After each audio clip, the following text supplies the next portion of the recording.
Emily with the City of Sarasota Parks and Recreation District. Today, we are excited to bring you Sharon, our head lifeguard and Jog Aqua instructor that's going to give you some healthy tips on how to stay active at home. Hi guys!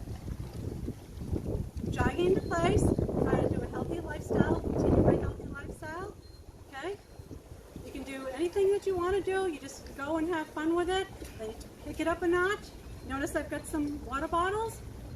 You could use cans, these are great, a little bit of weight training, and then pick it up even further. You can jog it, you can walk, pick up your legs, swing your arms, any of these things that you can do, as long as you just keep moving. You can go in and out of the house, in and out of the rooms, okay?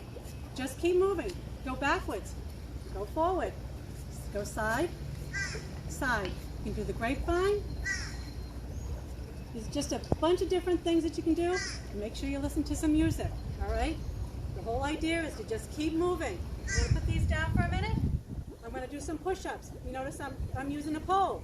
You guys can use a wall, all right? Just push up, go back and forth, all right? You can feel the stretch in your legs, okay? I'm going to point my toes together. I'm going to work my shins. Pushing up and down, all right? What you just need to do is remember, just repeat everything that I've been doing. You can make your own workout, just have fun,